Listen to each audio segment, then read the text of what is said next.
年轻人，大晚上的不要到外面乱走，容易去错地方。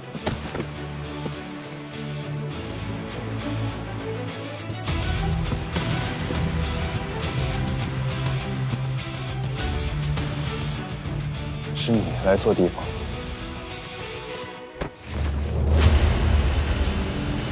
本人曹彦兵，男，23，家住罗刹街，就是刚才你们看到的那条街了。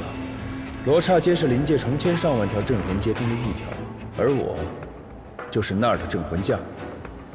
哦不，前任镇魂将。你问我为什么成了前任，而且有家不回，在人界送外卖？哼，全都是因为群英殿的一纸通缉令。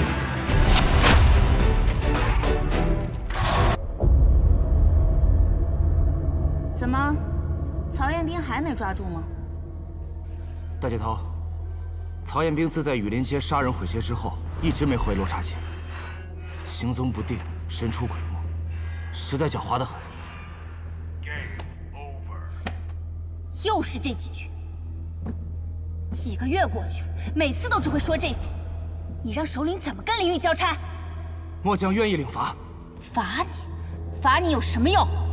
我说你这10几岁的小娃娃，学大人说狠话之前，也不先掂量掂量你自己。我们可是群英殿的人，拍死我们，你敢吗？有什么不敢的？小林姐姐。什么炸毁雨林街、杀害镇魂将，十恶不赦、罪大恶极，你们调查清楚了吗？我看你们才是是非不分、颠倒黑白。你哥呢？被通缉了这么久，都没有人知道他在哪儿。我还以为啊，他就藏在这罗刹街呢。既然你哥不在，这条街就归我了。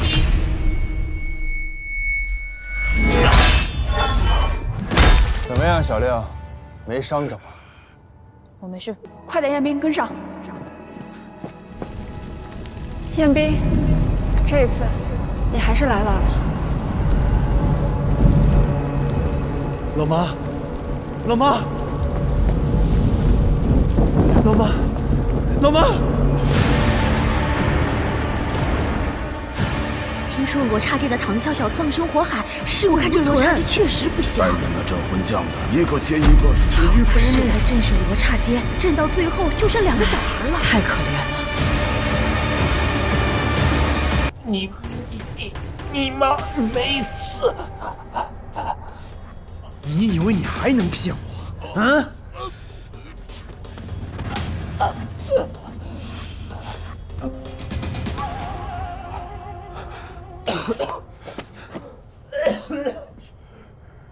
说，我老妈人在哪儿？领域，全是领域干的，就是他们把你妈抓走的，抓到了前期黑叉，给你个复仇的机会。回到西虎街以后，向群英殿的人告发我，就说曹彦兵在罗刹街。你果然回罗刹街了，胆子不小嘛！千机黑叉有你好受的。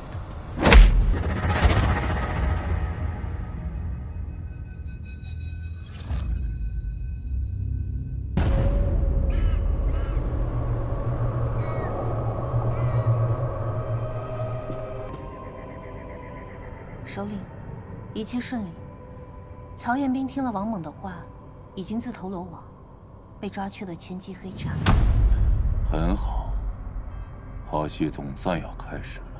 这千机黑叉通体皆由灵界最坚硬的恶兽铁豪的躯壳建造而成，是整个镇魂街最固若金汤之地，四周皆为熔岩，气温极高。玄马说的没错，我的计划需要曹彦兵。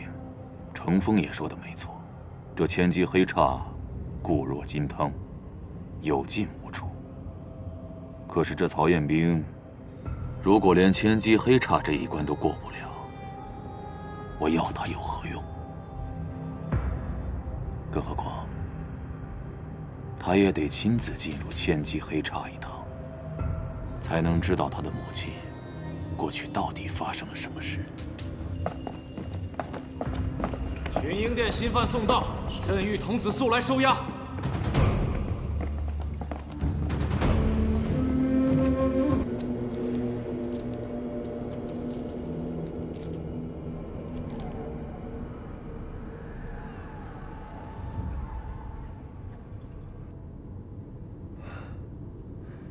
看来这里就是千机黑刹了。太好了。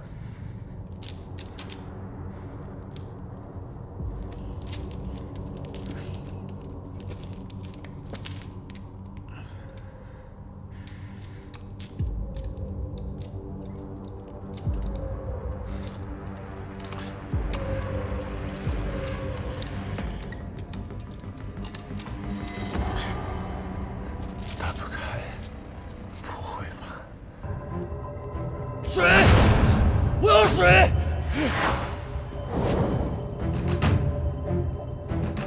兄弟，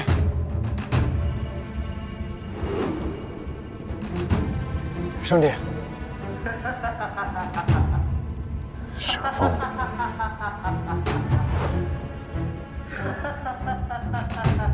都成干尸了，也没人管管，真是不把人当人看。恩人，你对我有恩，我虽然不知道你问我的问题，但我能告诉你一个我知道的秘密。秘密啊！我听这一层以前的犯人说过，这里除了从1号牢房往后数的牢房之外，还存在着一个0号牢房。那些被秘密抓捕的特殊犯人，全都关在那儿。秘密抓捕啊！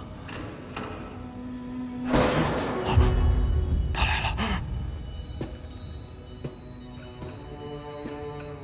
一定是我的元神力引起了他的注意。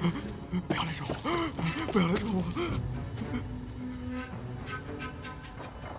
你说的他是谁？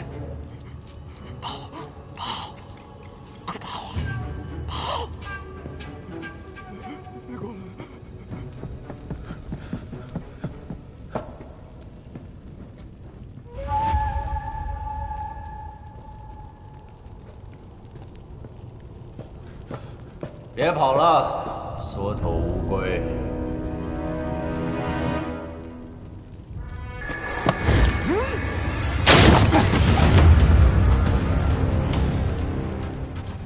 好玩吗？还可以。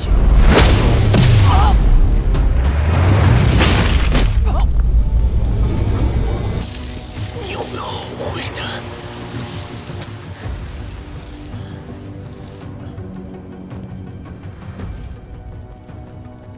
千机黑刹，还没人这样跟我说话。那人到底是什么人？他呀，叫镇月童子。这千机黑刹这么大的地儿，全归他一个人管。就凭着他对元神力敏锐的嗅觉，还能守护元神。3天，就3天。当黑珠变为白珠的时候，就再也变不回来了。知道这0号牢房不简单，可这未免也太多了吧？我该从哪开始找呢？你不跟我一块儿吗？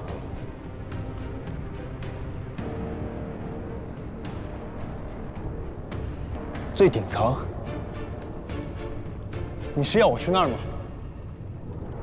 实不相瞒，我就是上一代的群英殿的参谋长4大高手之一的李古柏。你妈妈也是我们群英殿的成员。老妈当年是群英殿的成员，怎么可能呢？虽然她跟我们一起都效力于群英殿，但我们是明线，负责战斗；她是暗线，负责暗杀等一切秘密的任务。她的身份隐蔽，只效力于首领黄甫龙斗一人。黄甫龙斗，那个通缉犯，老妈以前还是他的部下。前辈，先不管这些了，你能不能先告诉我老妈被关在哪儿？我先去救她，然后我们再一块逃出去。别费劲了，孩子。你妈妈她根本就不在这里。严严，开！妈妈，你在哪儿啊？妈妈，妈妈，老妈的尸体是假的。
找到了以画面的那个地方，可是也逃不出这千机黑叉。这几百年来，就没有人打败过镇狱童子啊！不会的，凡事没有绝对。700年来没有人成功，不代表我不行。一定会有什么办法的，孩子，一定会有什么办法的，孩子，一定。曹彦兵，这一次。 我要你阎王炮！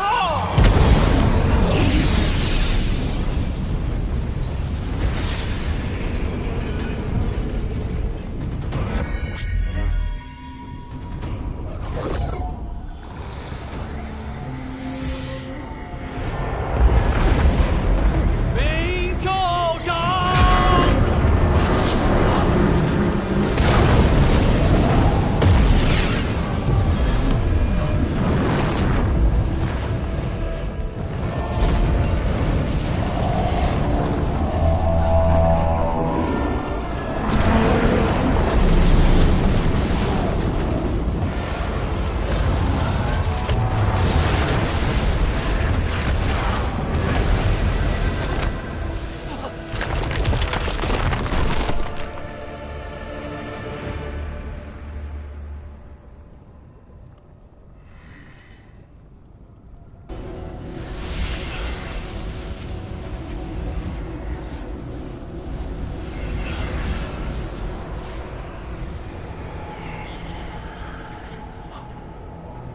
气，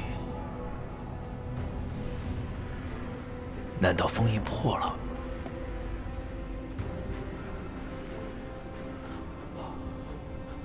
完了，我搞错了。完了，我让始祖封印的魔气出来了。小家伙乖。 去见你的师祖吧。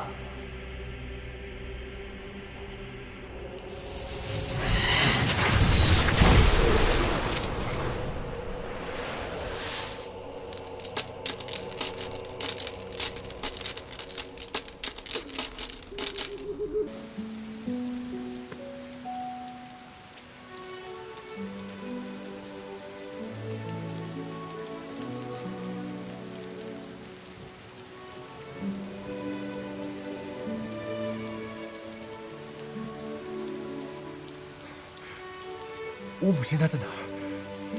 她在哪儿？在哪儿？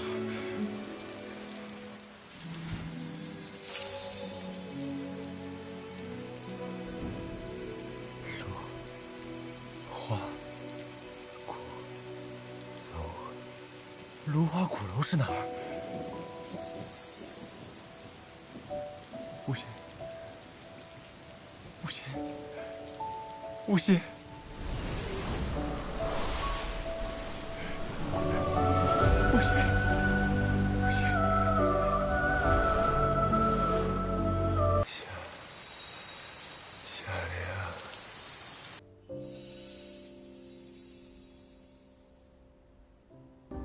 首领，何事值得如此行色匆匆？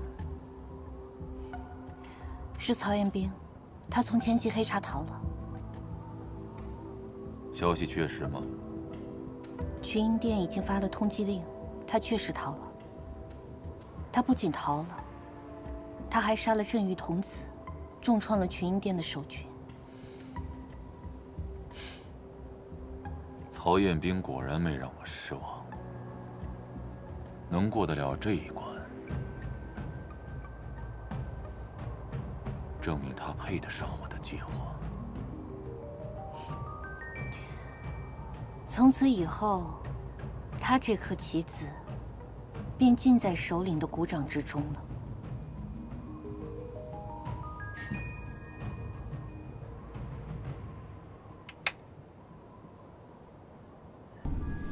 你要去芦花谷？怎么？你知道芦花鼓楼在哪儿？好，非常好，好极了。吵死了！发什么神经？闭嘴！快醒醒，曹彦兵！曹彦兵！小玲，曹彦兵是吧？这个名字我记住了，我们后会有期。九有主罪魂，是罪降于犯，定会青莲花，上神圣幽暗。九有主罪魂，是罪降于犯，定会青莲花。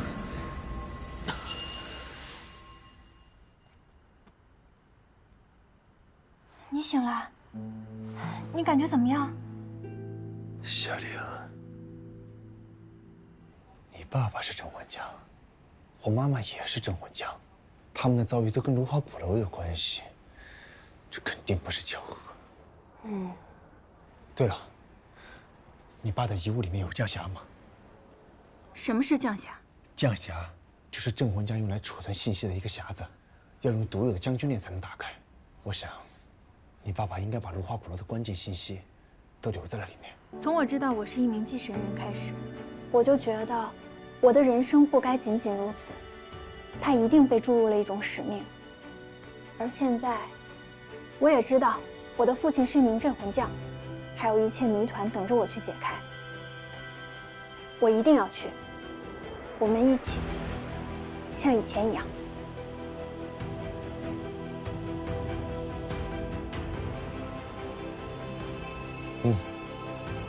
像以前一样。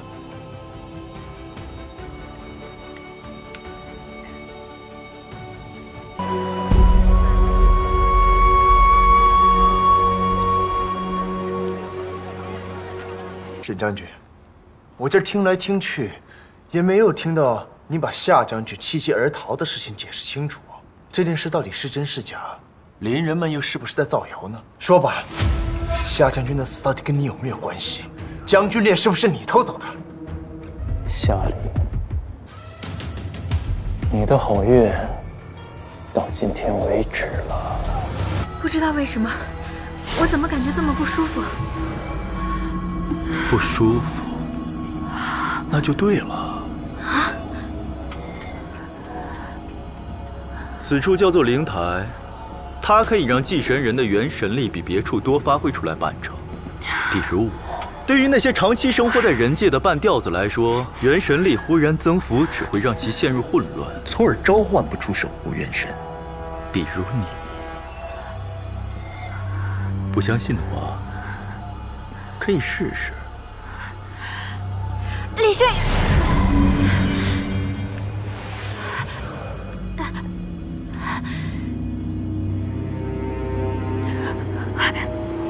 小爱，这就走了吗？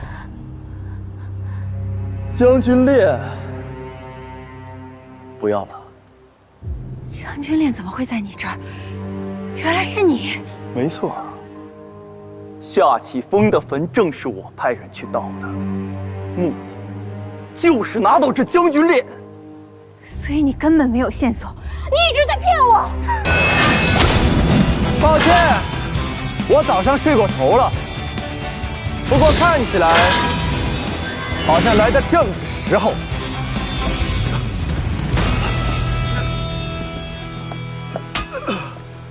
姓沈的这条杂鱼，就让我来活动活动筋骨。等一下，我跟你一起。你还能打？我虽然召唤不出李轩辕，但盗我爸爸墓的人，我要亲手教训。物归原主。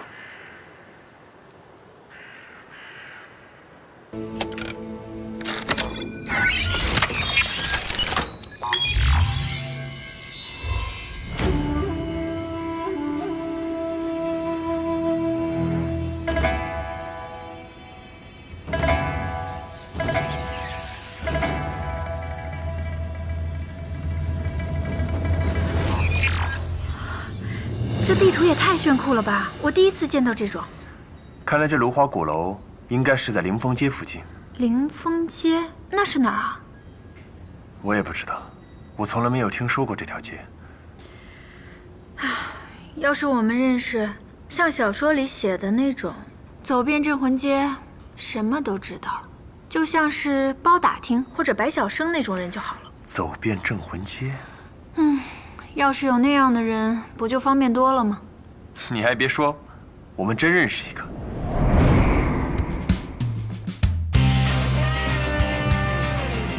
北洛。小佳那丫头曾经说过，曹彦兵要去，是因为他要去一个叫芦花鼓楼的地方。芦花鼓楼？你确定你没听错？我确定，的确是芦花鼓楼。将军，这芦花鼓楼为何处？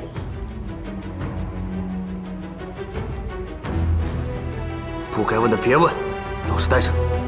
将军，将军！芦花鼓楼，传说中的神之领域。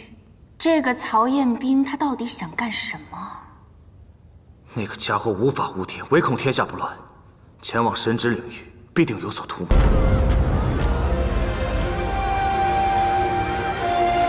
残兵，严明信。是北洛。来梦泉找我。他在梦泉，我们快去找他吧。北洛，北洛，北洛，你醒醒！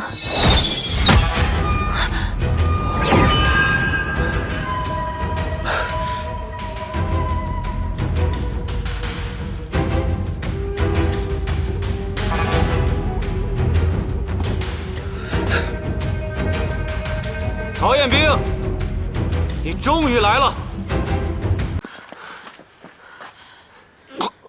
我们快撤吧。走。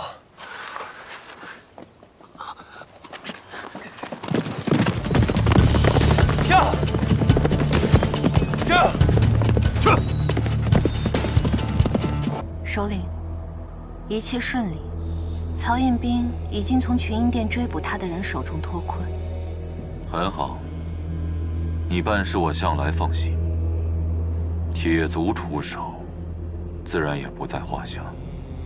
如果不出意外，他下一步应该就要前往凌风街了。那就希望他顺利找到凌风街，再安然无恙地进入芦花鼓楼。毕竟要得到鼓楼里的神力，非他不可。首领，既然我们的计划是需要曹彦兵前往芦花鼓楼，那我们为什么不直接设法让他们知道凌风街的位置？我可以直接安排。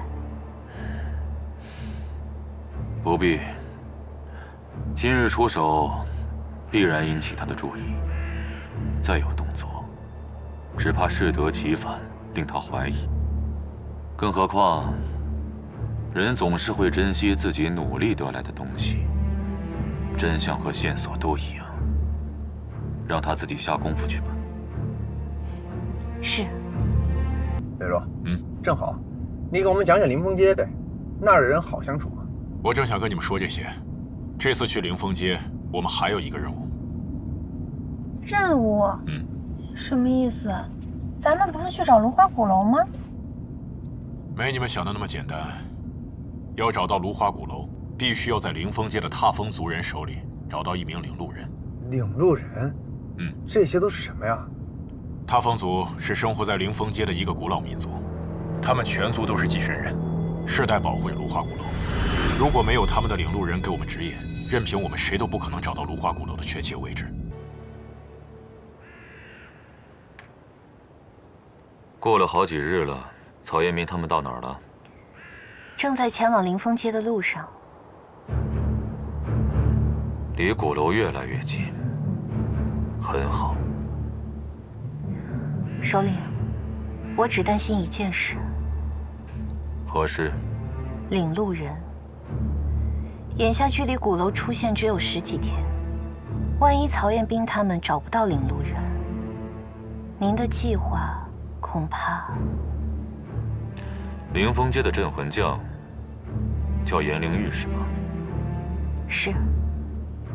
此人虽然不好打交道，但只要是人，都有软肋。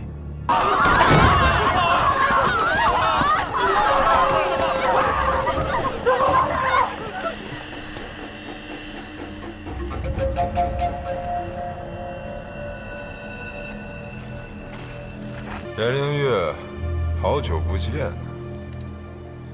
搞这么多人欢迎我，太客气了。就你的沙罗曼达，连片刻都撑不住，你还好意思在那儿跟我叫嚣？你当真以为我怕你不成？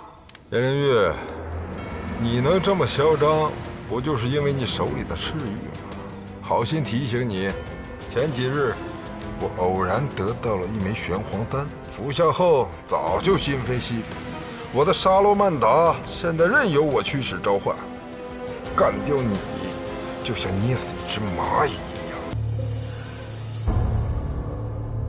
给我拿过来。将军。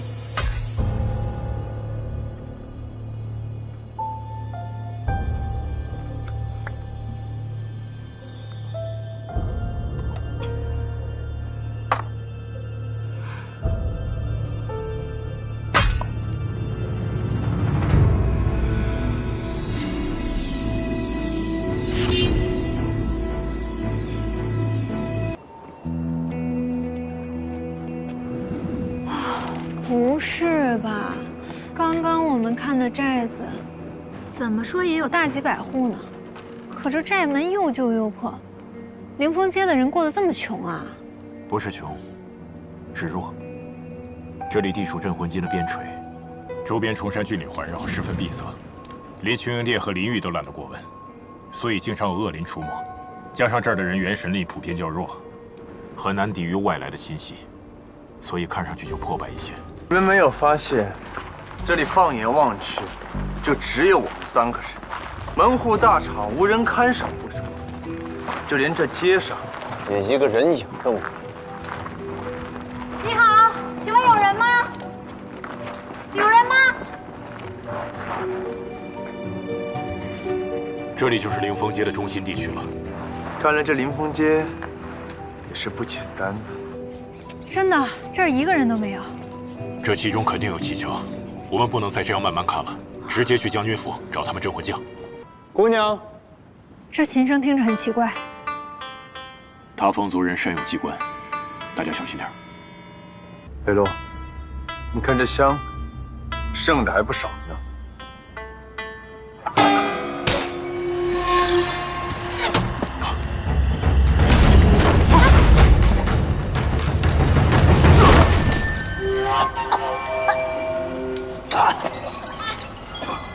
将军，我们3人并没有恶意，我们来到临风街，只是为了找到传说中的神境——芦花鼓楼。你们说的这石火王是谁啊？应该是世仇。世仇？那看来咱们是卷到其他2个家族的纷争当中了。有可能。那么文虎色变，应该是打不过吧？你们给我听着，今天必须是我去。因为我就是石火王要找的领路人。你们要打架，我可以帮忙啊。你帮我？少将军去迎战石火王会去哪儿呢？寨门。你拿什么跟我讲道理？你只是你母亲的小公主而已，镇魂街的道理，你根本就不懂。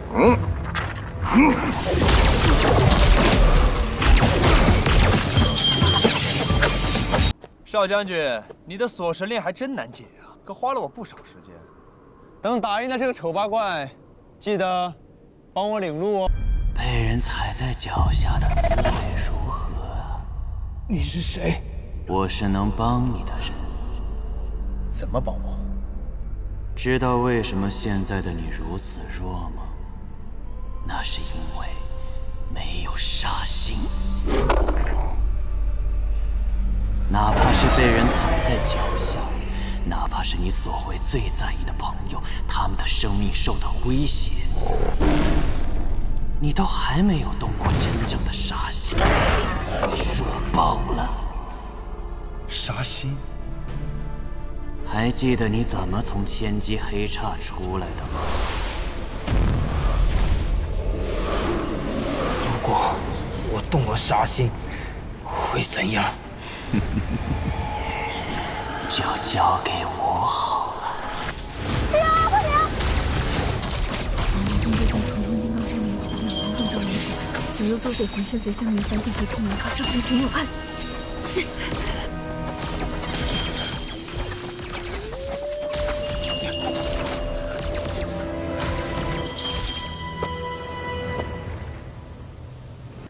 一定是主人。可是明明……别再回来找我了。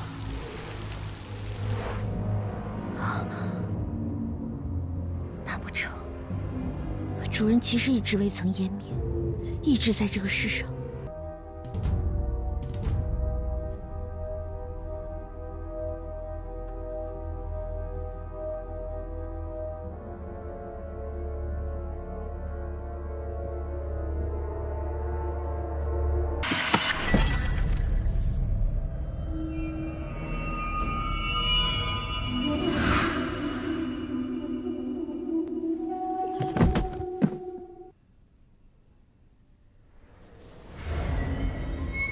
尊圣主之际，以无懈为美，弃地狱，换六道。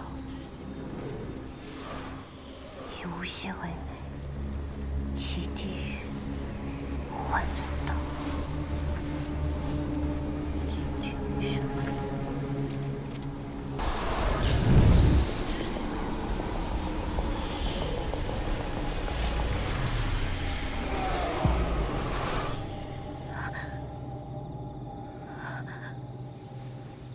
主人，是你吗？天狐，你真的还在这个世上？天狐终于又见到你了。几千年都过去了，你这小狐狸还是那么爱哭。主人，其实曹彦斌前往芦花鼓楼，并非是巧合，而是有人故意指引。有人指引？什么意思？那人名叫黄甫龙斗，虽是人类，却是镇魂街百年难遇的强者，有着颠覆灵界的野心和强大的实力。他想获得芦花鼓楼里的力量，这才将曹彦斌引去。我怕他到时候乱了您的计划，需不需要我将他？天狐，你知道这世间最有趣的是什么吗？是看戏。看别人苦心孤诣，设计精益，到头来却为他人做了嫁衣，难道说这场戏不精彩吗？这世间太无聊，得找点乐子才对。你说呢？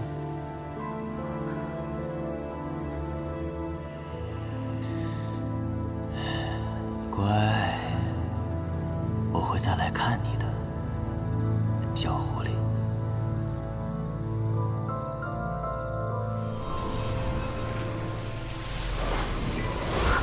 方才将军说芦花鼓楼有进无出，那就让我们来成为那第一批从鼓楼里出来的人。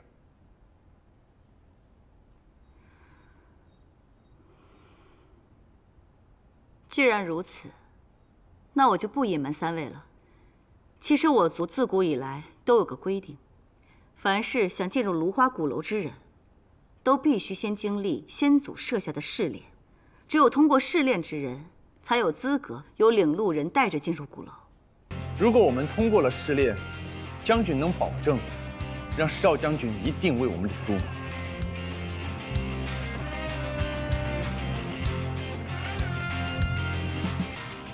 你放心，我才是这条街的镇魂将，我说了算。不过前提是，你们必须得通过试炼。凤札，这几日你就先在这住着，等姑姑解决了那3个人之后，就立刻来接你。我明白。您刚才在路上都说了，芦花鼓楼出现在即，有3个坏人要把我找出来给他们领路，让他们做梦去吧。当年就是因为唐笑笑帮了我们，你舅舅才派巧巧替他们一行人领路，结果呢，巧巧一去不返。我们欠唐笑笑的人情早就已经还清了，他儿子又与我何干呢？而你稀里糊涂、优柔寡断，几个外来人在你耳边说几句好听的，你就彻底昏了头。你置全族的安危于何地？你担当得起大家叫你一声少将军吗？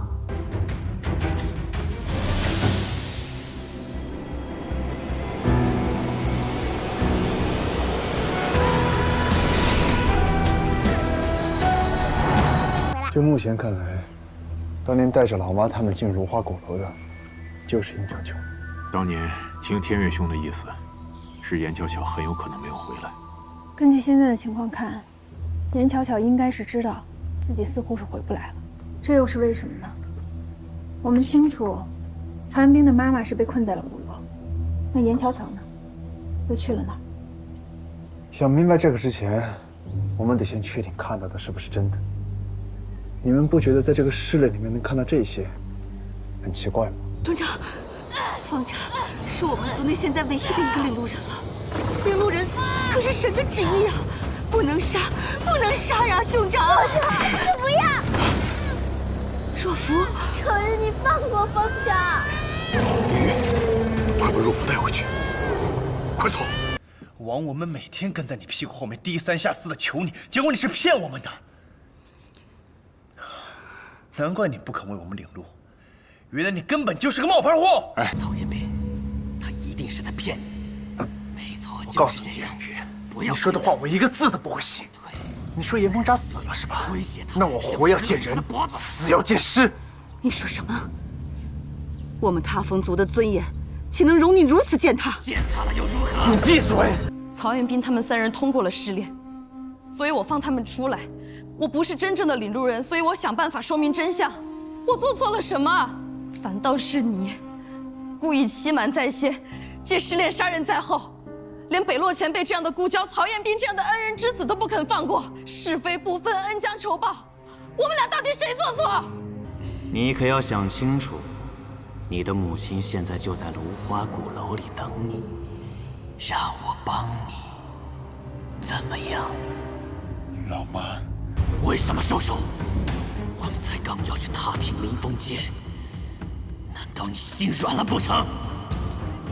想想颜灵玉，你拼上性命帮他干掉了失火王，他却忌惮你，把你当成强盗一样提防，当傻子一样欺骗。你以为是过命的兄弟，为了一个女人的3言2语，为了别人的地盘，毫不犹豫的就站在了你的对立面。难道他们就不该受到惩罚吗？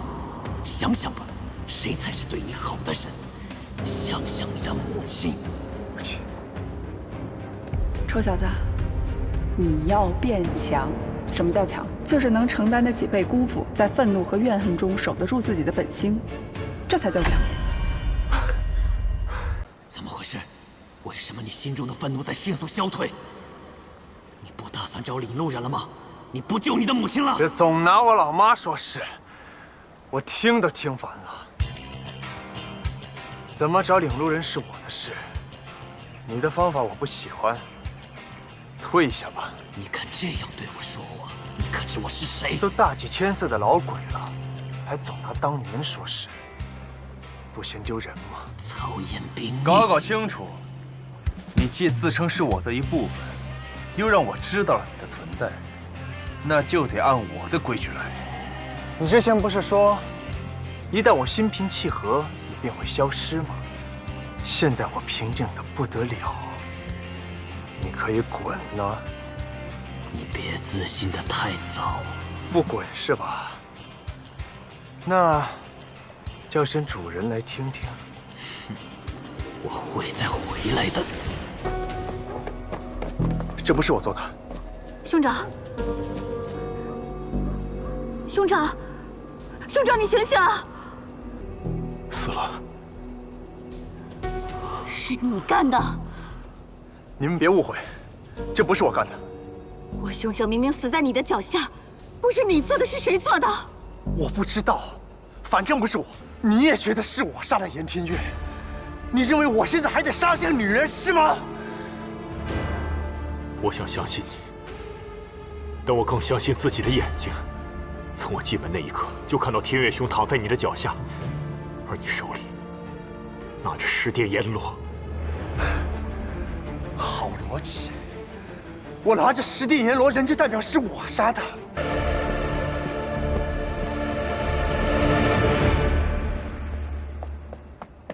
别再做无谓的抵抗了，顺从我吧。怒火靠压抑无法平息，忍耐也只会让你更加痛苦。但凡你的内心不是真正的平静，你越是压抑，越是忍耐，你所耗费的力量就越大，你就会失去对意志的掌控，让它被我主宰。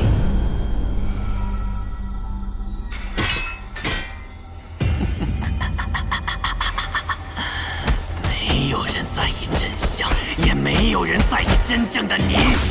连你的同伴都认为你是魔鬼，要将你除掉，你还在忍耐什么？又在为谁而忍耐？放出你的怒火吧，让他们烧起来，烧起来，烧光你眼前的一切！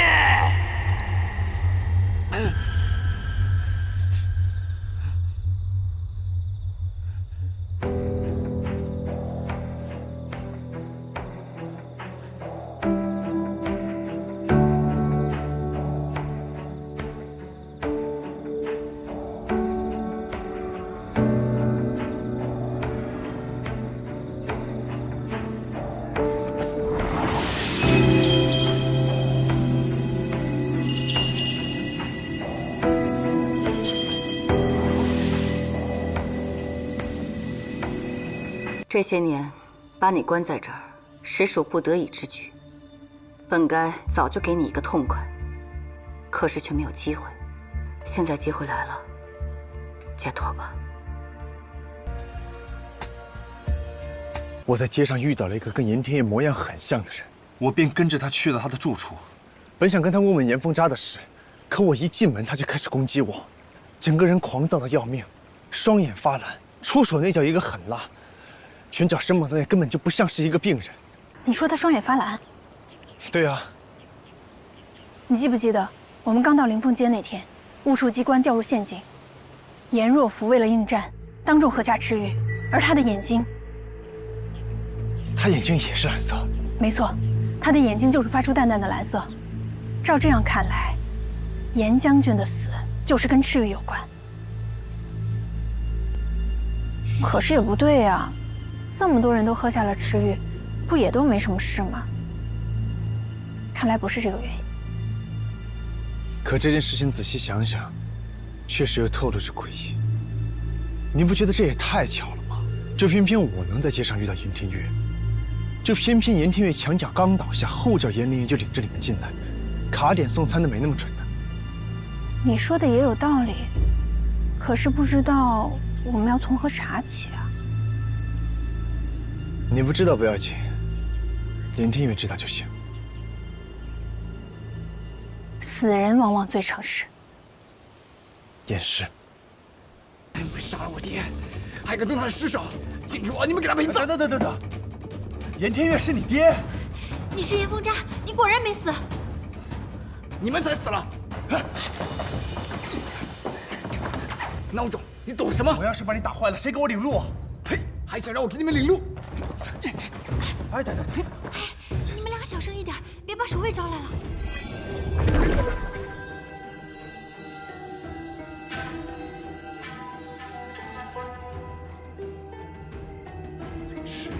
人威力有点大，人都死了这么久还有痕迹，怎么会这样？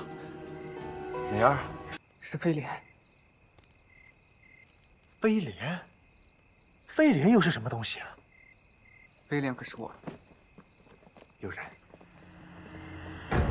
这里已经出了凌风街的地界了，不用再躲躲藏藏的。风瞻你好，刚才在灵堂的时候太仓促了，我们重新认识一下吧。我叫夏灵，他叫曹彦斌。哎呀，我们之间可能有点小误会。人命关天，怎么可能是小误会？你们说的什么赤羽我不知道，我只知道，方才我在尸体上看到的，分明就是飞廉的力量。飞廉？飞廉又是什么？你连上古凶兽飞廉都不知道，你也太孤陋寡闻了吧？你们不去找灵堂里那个人的死因了？我们呢来这凌风街就是为了找领路人，现在你这个领路人就在我们眼前，我还去查什么死因呢？或者说，是你自己想查？我出来一趟不容易，我得先找到飞廉。找飞廉啊？我们俩可以帮你。不需要，我能感应到他。哦，原来是靠感应。夏灵，这祭神人和守护元神之间的感应是不是有距离限制啊？那当然了，如果距离太远的话，很难感应到的，就像是大海捞针。哦，怎么样？要不要求助一下哥哥跟姐姐？你少占我便宜，说的你们好像有办法似的。这办法我的确是没有，思路倒是有一个。既然你一口咬定在死者体内探测到的是飞廉的力量，我呢又觉得死因跟赤玉有关，那这飞廉跟赤玉或许就有着某种关联。咱们找不到飞廉，但熟悉赤玉的人，我倒是知道一个。熟悉赤玉的人，谁呀？梅长老。你们去灵凤山，背对灵凤街的一侧，找到一幢临湖的小木屋，进到里面，就什么都知道了。你的意思是，飞廉就关在那儿？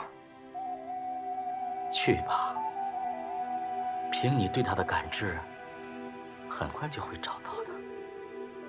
凌风街镇魂将严灵玉特此迎接诸位将军。严将军不必多礼。曹彦兵人呢？他在献风谷。献风谷？你确定他一定会去呢？嗯。大姐头，知道了地方，那就走吧。是。怎么样，部长，还挺得住吧？不要紧，我能感觉到，我们就要到了。也就是说，过了前面那个山谷，就能看到梅长老说的灵湖木屋了。我们走快一点。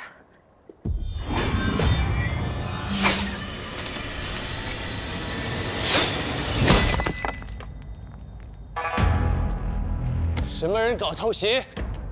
给老子出来！这支箭你难道不觉得眼熟吗？曹彦兵，你们是一个一个上，还是一起来啊？搞快点儿，我还有下半场。你还要这样纠结摇摆多久呢？睁开眼睛看看这个世界吧。你和我一样，都是因为太过强大而不被世间所容，被猜忌，被诬陷，被陷害。既然世间对我们如此不公，那你选择邪恶又怎么能算错呢？曹彦兵，别犹豫了，现在就选。是要跟我一起主宰这个世界，成为王者呢，还是做一个善人，任人鱼肉？你就是黄甫龙斗吧？亲眼所见，能帮你确认我的身份吗？你我素不相识，你为什么要帮我？难道就因为我们都是通缉犯？还是说，因为老妈曾经是你的部下？笑笑确实是我的老部下，不过我会帮你，与他无关，完全是因为你太过能干，能一次又一次的给我惊喜。惊喜？不对，你怎么会知道我的踪迹？你在跟踪我？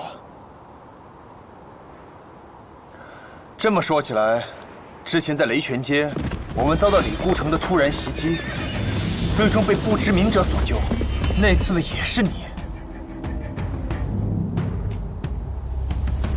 黄甫龙斗，你帮我究竟有何企图？您想问的问题，迟早都会有答案的，别着急。曹彦兵，我们后会有期。对不起，飞廉，我来晚了。这么多年，你一直感受不到主人的存在，一定觉得很不安吧？我实在不是一个好的主人。但我知道错了，飞廉，你能原谅我吗？我知道，我不算强，和你比起来，我更是差得远。未来也是你保护我的更多，但一定有那种只有我能做到守护你的事情。飞廉，让我再守护你一次吧，好吗？飞廉，回来！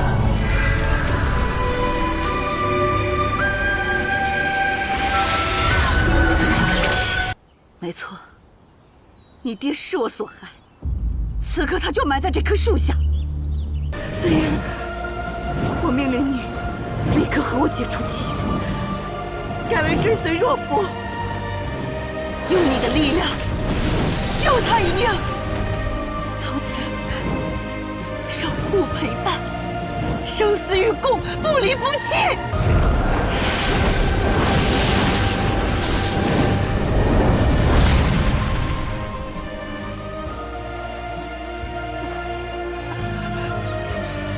当年，他们一行人进入芦花鼓楼，其实是为了寻找一种净化恶灵的力量。净化恶灵？为什么要净化恶灵？我也是这样问他，他说，镇魂界的恶灵，并不是万恶之源，而是弱肉强食的生存法则。他说，如果他能寻找到另一种能够彻底解决恶灵的办法，那么以杀止杀就不再是唯一的选择。他还说，他可能会有很长一段时间都不能回家，因为他不希望自己的孩子一直生活在充满着杀戮的世界里。我真心诚意地向你请你领路，带我去芦花鼓楼，因为我老妈被困在里面，我必须要进去救她。你妈妈进了芦花鼓楼，你怎么知道的？她10年前就来到凌风街，进入了鼓楼。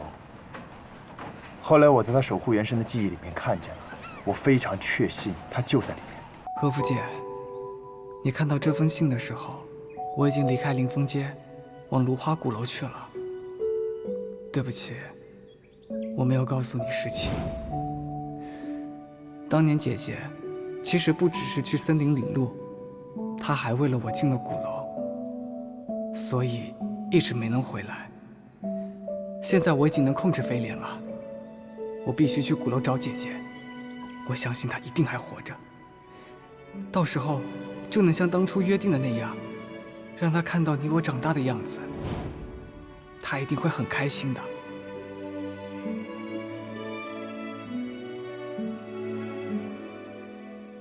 另外，如果曹彦兵烦你，你就告诉他，我嫌他太吵了，不想跟他一起上路。如果他们想去鼓楼，那就自己追上来。首领，曹彦兵一行3人，已于今日出发前往空神之森，追赶先行一步的领路人，应该很快就能到达最后一站——芦花鼓楼。很好。看来这一路还是很顺利的。一颗棋子罢了，没有首领为他铺好的每一步，曹彦兵估计早就没命了。接下来的芦花鼓楼，轩马，你跟我一起进去。一切按计划行事。是。对了，之前所说曹彦兵身上的煞气，你要多注意，以免节外生枝。玄马明白。待进入鼓楼，玄马一定紧盯他，不让他生出变数。让我们好好期待鼓楼里发生的事吧。天地色变，近在眼前了。这儿这么大，还要走多久才能到啊？按照族内古籍记载，芦花鼓楼会在今晚的月深时分出现，出现的位置就在森林腹地，几乎是最中心处。我听姐姐说过，那里有一棵活了上千年的大古树，足足有几10米高。我们得先找到古树，然后等鼓楼出现之后，我再用领路人相传下来的方法，解除祖先施加在森林里的障眼法，这样我们就能看到鼓楼了。王道，老夫已在此恭候多时，你要再不来，老夫还以为你要空着手进鼓楼。我们的计划最关键的就是这一步，万事俱备。程峰，是时候该把东西给我了。就是这样了。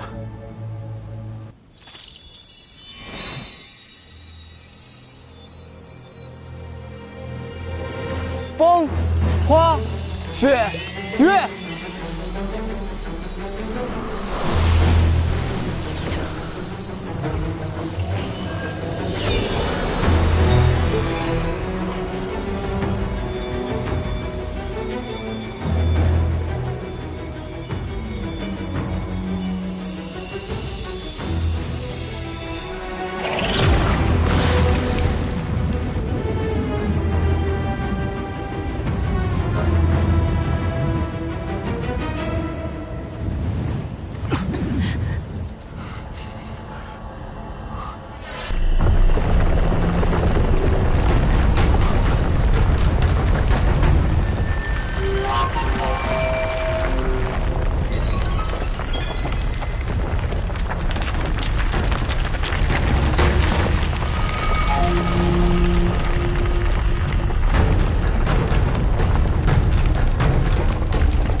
快走吧，走。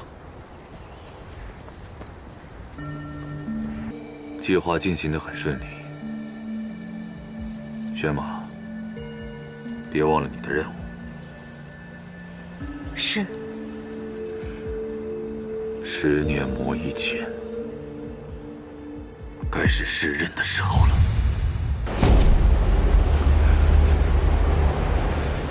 你怎么了？实在走不动了，太冷了，腿都冻僵了。我也是，而且风雪太大，根本看不清路。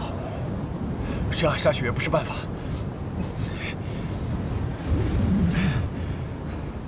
许褚，主公，这火焰轮乃是我倾注了一身的力量所化，能够保持温度，在其燃尽之前，保证我们不被冻住。那你可有想过这样做的后果吗？倘若主公死了，楚空留元神力又有何用？就让楚为主公开路。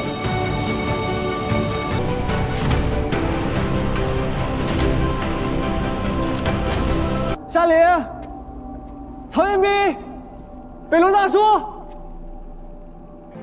月宫。你也喜欢下棋？这棋是你的。那你是鼓楼里的人，你有没有见过我姐姐？她叫严巧巧。怎么一个人都没有？也不知道这是哪个王的地盘。夏令、曹彦兵他们到底在什么地方？典韦，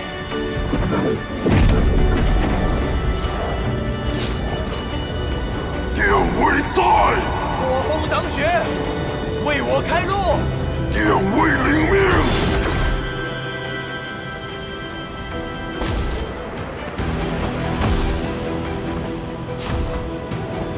小孩儿，你挺有意思的，但你输了棋，就得变成石头。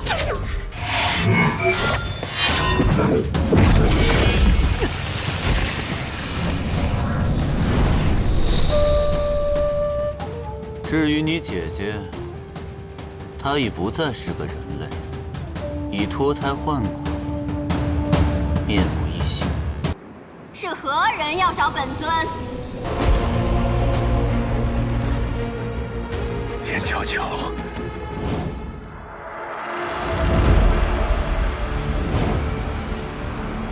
你骗人的时候最好也做做功课，不要对自己的演技太过自信。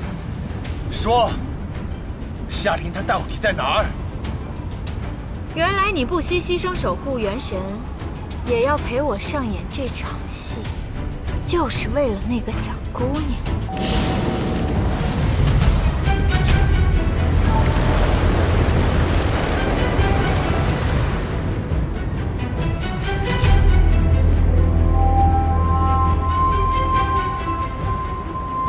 你莫非是？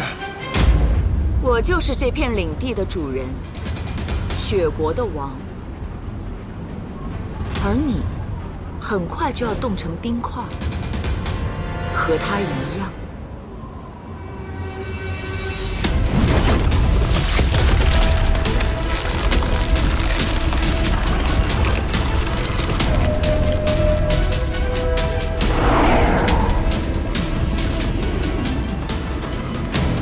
夏玲。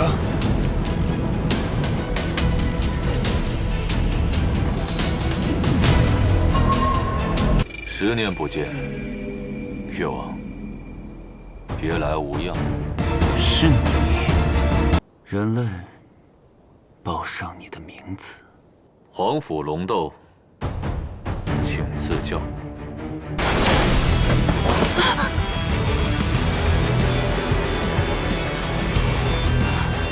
怎么可能？寻常火焰，怎么可能？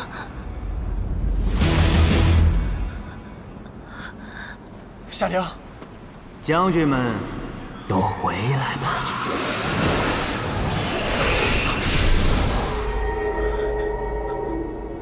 老鬼，怎么可能？我明明没有愤怒，我也没有动杀心，为什么能听到你说话？为什么你能控制我的身体？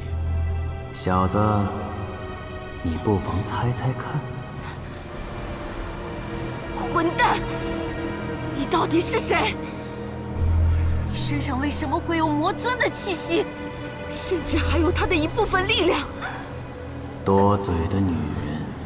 我问你，10年前进入芦花古楼被石化的那批人，现在在哪儿？被石化的人，你不是魔尊的人。少废话，快说！被石化的人，在越王的领地，越宫。越宫？越宫要怎么去？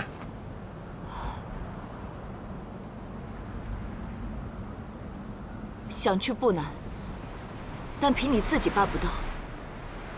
因为能打开4国之间结界通路的，只有我们4王。那还不简单？你送我们去。你要是不想死的话，就赶紧打开通路送我们过去。那你们先把眼睛闭上。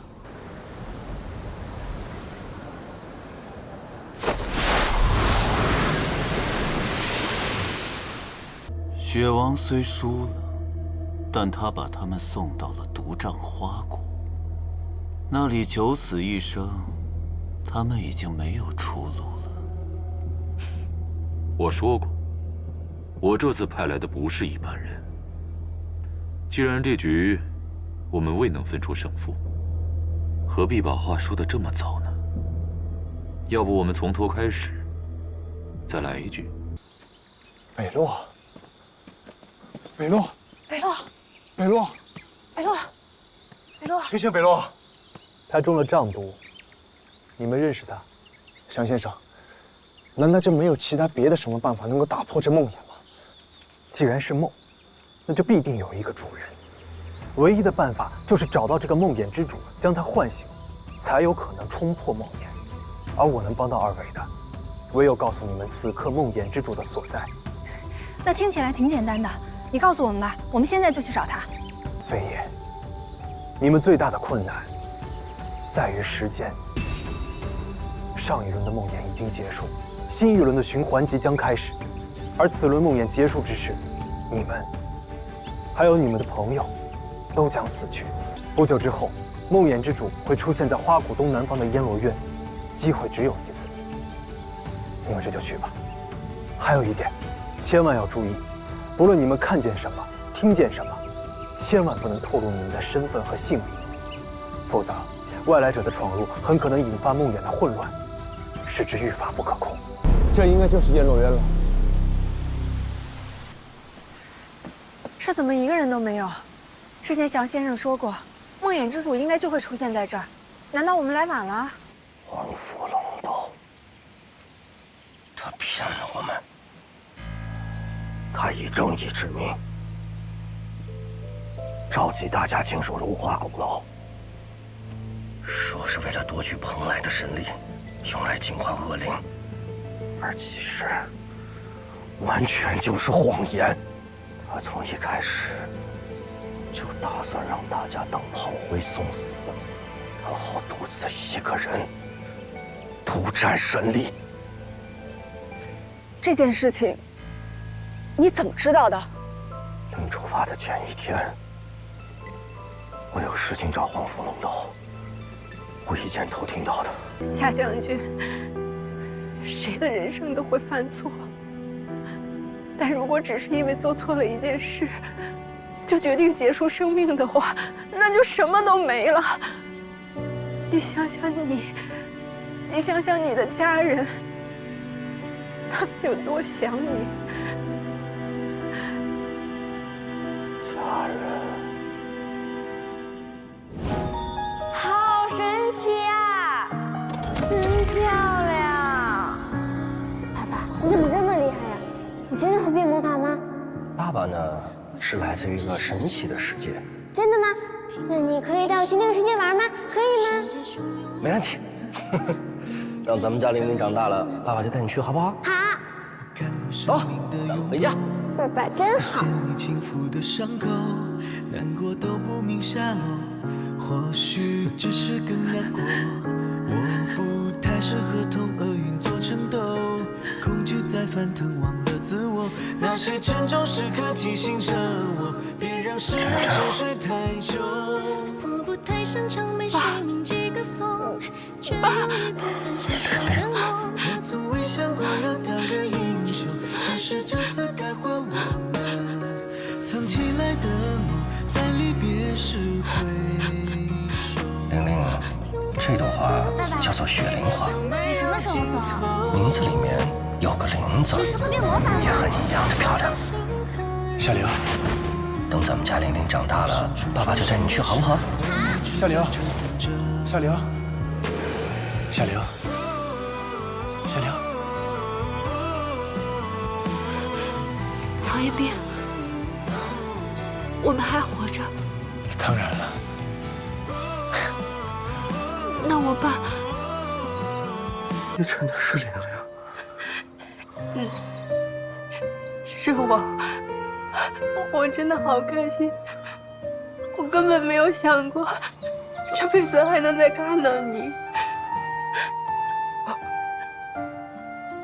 对不起。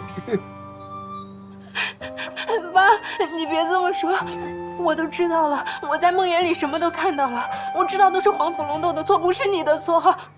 唐兵、夏玲，你们怎么样？没事吧？我们没事，你呢？毒伤有没有解掉？已经解了。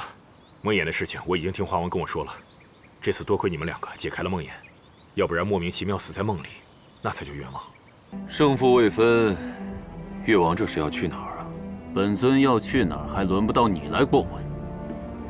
你这是就此认输了呢，还是我送来的人让你坐立难安，迫不及待想去一睹真容吗？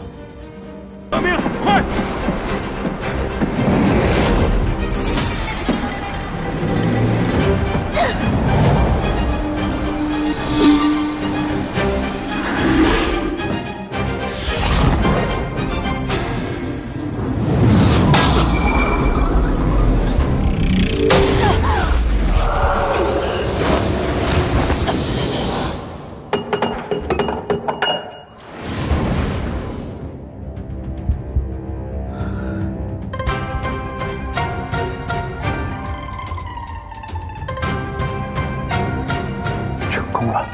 王府龙斗，你可知你自己究竟在做什么？你走向的是毁灭呀！你又怎知道，我想要的不是毁灭？就是这里了，这就是我在无心的记忆里看到的地方。我老妈就是在这儿被人变成石头的。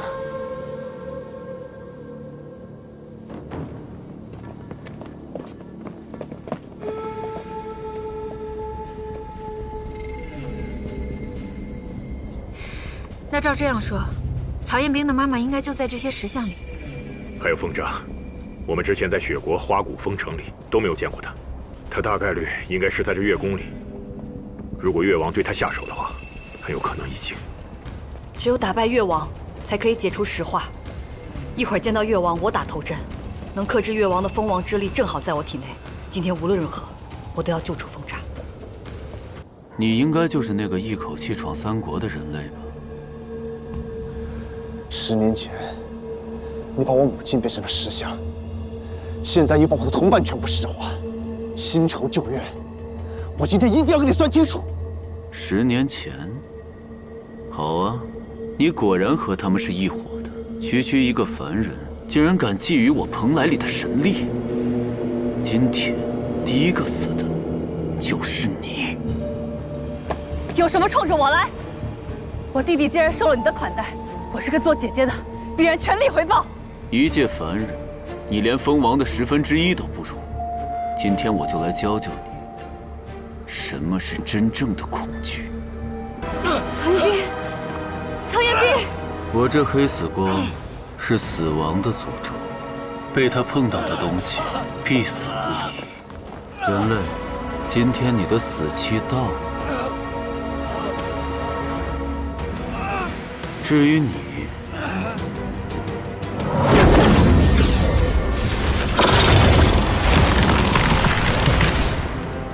我早说了，你连封王的1/10都不如。乔乔，老鬼，又是你！小子，我要再不出现，你可真就被人干掉了。而我见了老熟人，怎么也得出声打个招呼。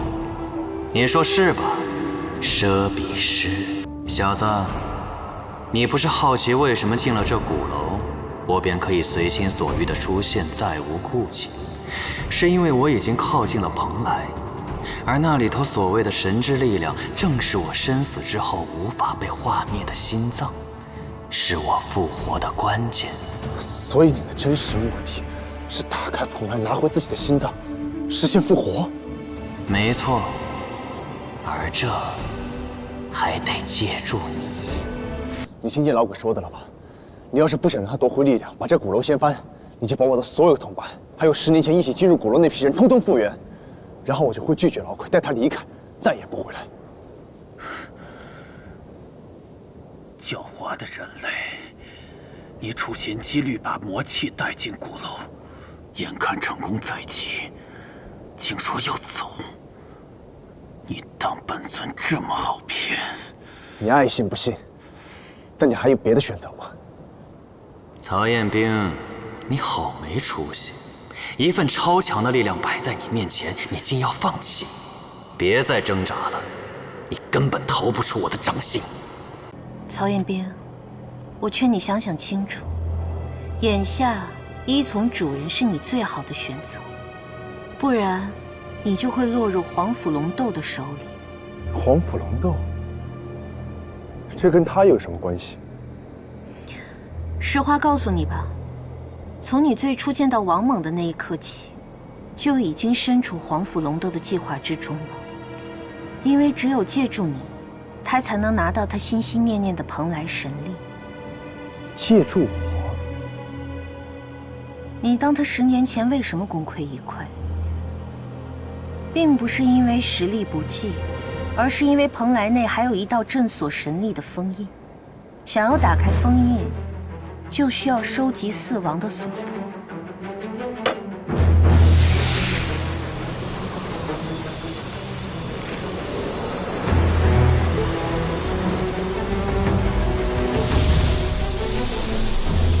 放到一个容器里进行融合，而你的武神躯再适合不过了。4王所魄进去，4国幻境可除，而你即将看到这个灵域最终的秘密。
风渣，是风渣！风渣，风渣，真的是你吗？黄甫龙斗，你究竟想要做什么？方才在月宫，我的全部下告诉你，我需要你的武神躯去放置所魄，来打开这个祭坛，让我得到里面的力量。你休想！我凭什么帮你？你不用对我这么有敌意。到现在为止，我都还在帮着你呢。我的那些忙，我不需要你帮，我自己也能对付。成天把自己铺垫得像个高端反派一样，到头来还不是用我朋友的生命来威胁我。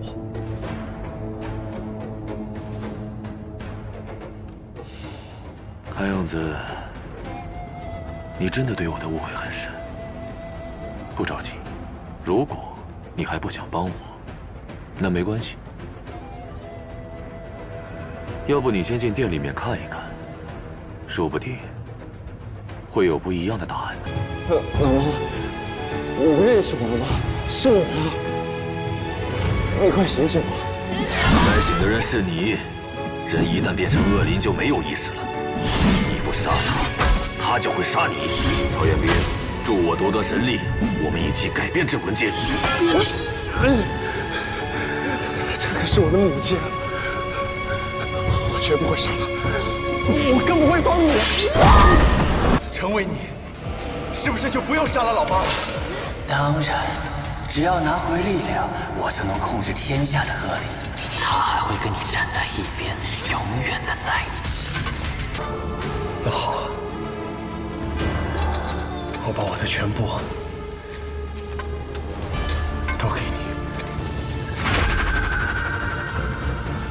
天地玄黄，宇宙洪荒，这世界即将归本尊所有。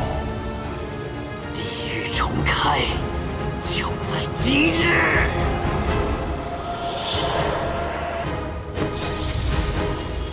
这神珠乃上古神物，还请谨慎使用。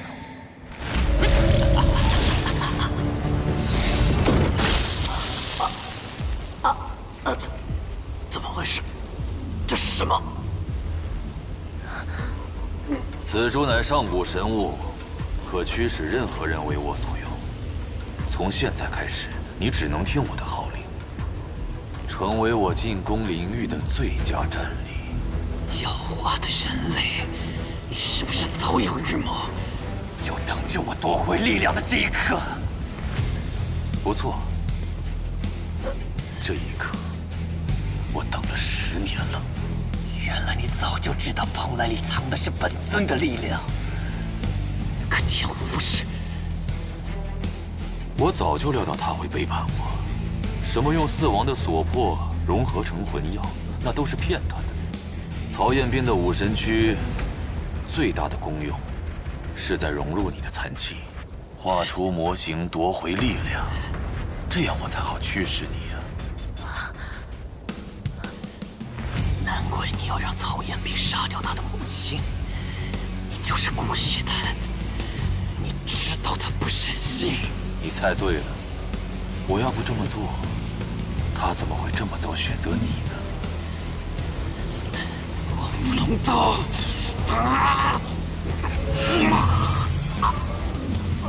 大功告成，是时候试试我的新战力了。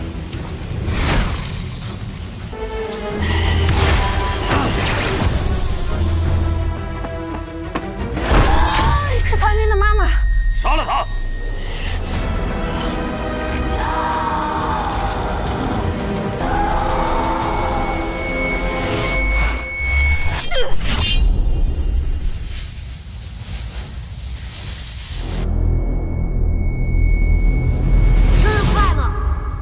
我保护你。看来是唐门制造的精神空间秘术，这只会让曹彦斌苟延残喘一阵子，改变不了任何事实。心间劈磐石，心裂斩阎罗。没错。所以你呢？你的心又是什么呢？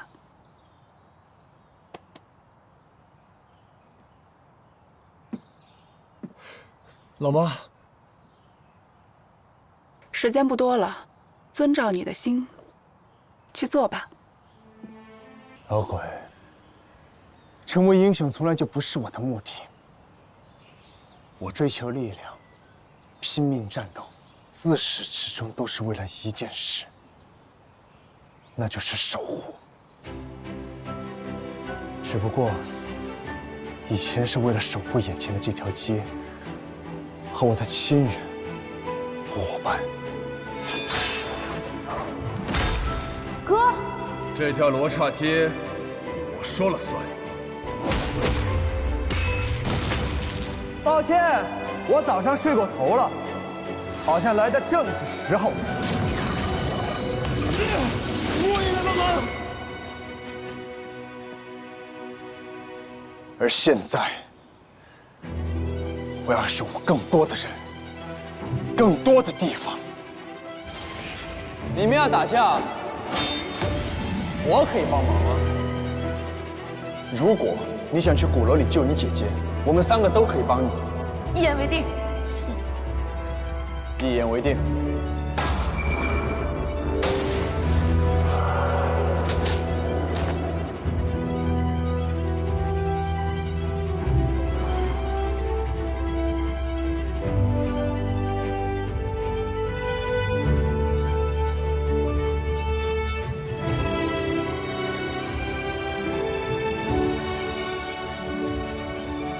这就是我的心，我的道理，我的答案。你不可以这么做，你不可以！我告诉你，这里是罗刹街，而这条街，我说了算。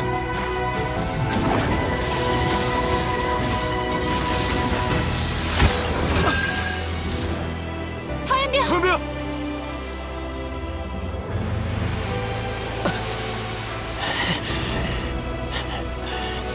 曹彦斌，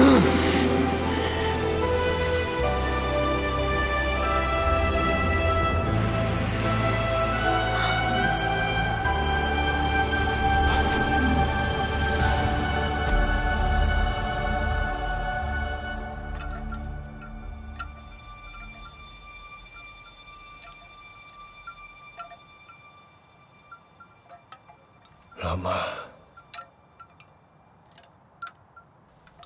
我马上也要变成恶灵了。臭小子，你做的很对，老妈为你骄傲。曹彦斌，你怎么可以用这种愚蠢的自我牺牲，破坏了我筹谋10年的计划，还要让你死无全尸！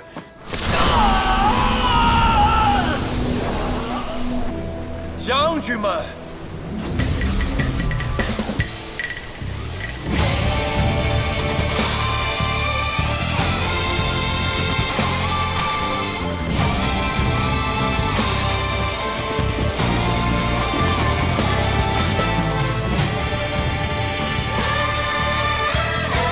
好你个曹彦斌，果然有趣。好好活着，你我之间的故事从今天起正式开始。我们走。罢了，主人觊觎，不如继续追随强者。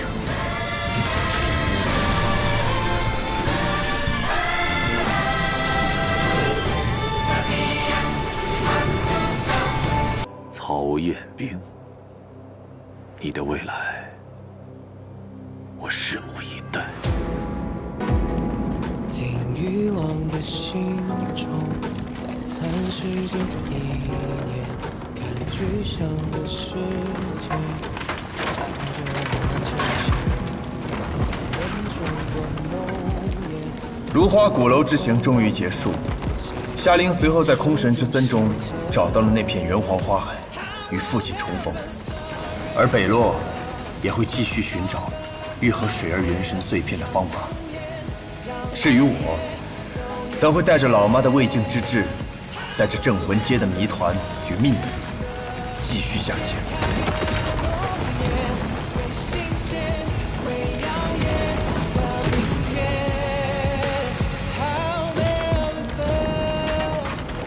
这个世界，并没有我们看上去那么简单。有人天生为王，有人落草为寇。但脚下的路，如果不是你自己的选择，那旅程的终点在哪儿，没人知道。